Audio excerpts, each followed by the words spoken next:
There is a very famous story by Leo Tolstoy.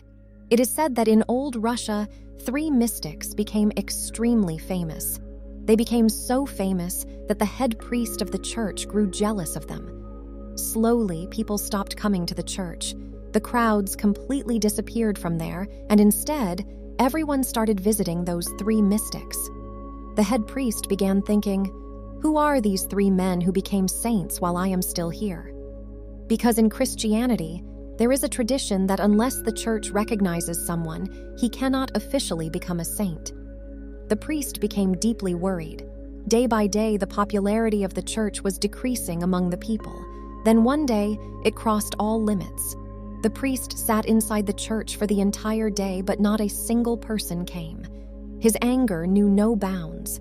He decided, "Today, I will teach those 3 mystics a lesson."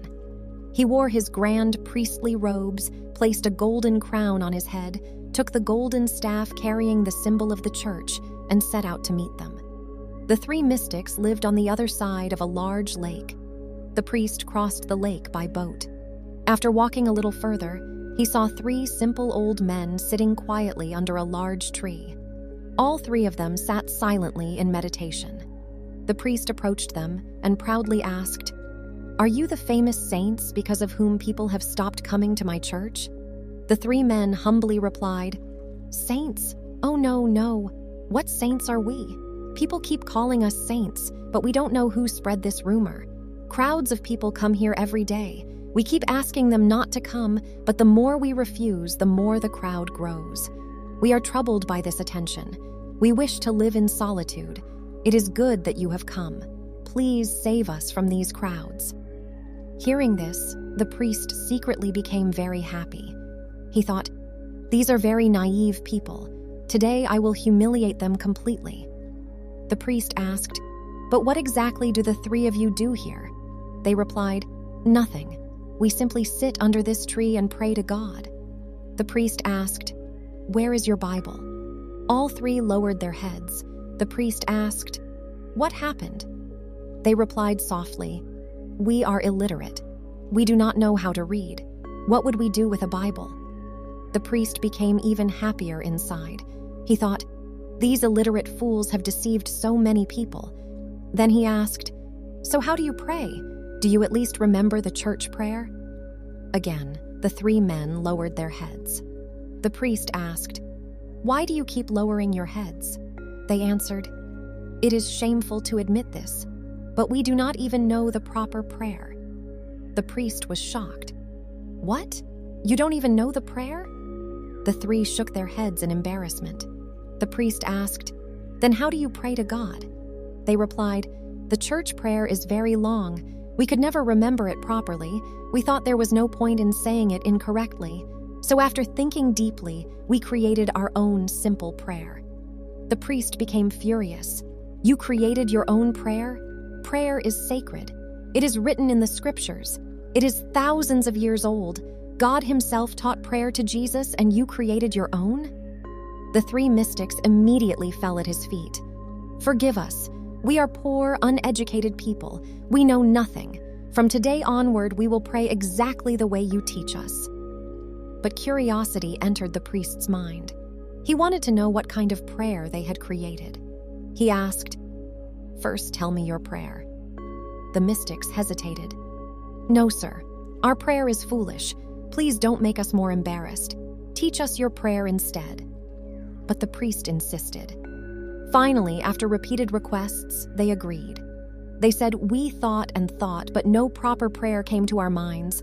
Then we remembered that in Christianity, God has 3 forms, so we made our prayer based on that. But if you hear it, you may laugh at us." The priest replied, No, tell me, I won't laugh."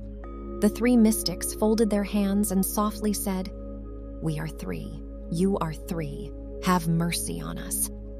The moment the priest heard this, he burst into laughter. He said, "In my entire life, I have heard many prayers, but never one like this." Inside his mind, he thought, "These people are complete fools." Then he began teaching them the official church prayer. He recited one line and the mystics repeated it. Again, they requested, "One more time." The priest repeated it. Again they said, "One more time, lest we forget." The priest repeated it over and over again. The entire day passed like this. By evening, the mystics somehow managed to memorize the prayer. The priest felt extremely proud. He believed he had finally shown these foolish men the correct path. Then he sat in his boat and started returning across the lake. Night had fallen. The moonlight shimmered upon the calm water. Suddenly, voices began shouting from behind. The priest and the boatman turned around, and what they saw made their eyes freeze in terror. The three mystics were running across the water. Yes, they were running on the lake as easily as a man runs on land. The golden staff slipped from the priest's hands. Until that moment, only Jesus himself had performed such a miracle. The three mystics reached beside the boat and humbly said, "Sir, please teach us the prayer one more time. We have forgotten it. We started arguing among ourselves about how it began. Now we do not know whether we should argue or pray. Please teach it to us once again." The priest's eyes filled with tears. He immediately bowed down before them and held their feet. Then he said, "No, forget everything I taught you. Your prayer has won and mine has lost. Your prayer is the true prayer because God has already heard it. The problem was never your prayer. The problem was my faith. My faith was weak, my prayer was weak, but your devotion was pure." The three mystics still humbly asked, "But sir, your prayer?" The priest silently lowered his head. Without another word, he returned across the lake. That day, he finally understood. God does not listen to complicated words. God listens to sincerity.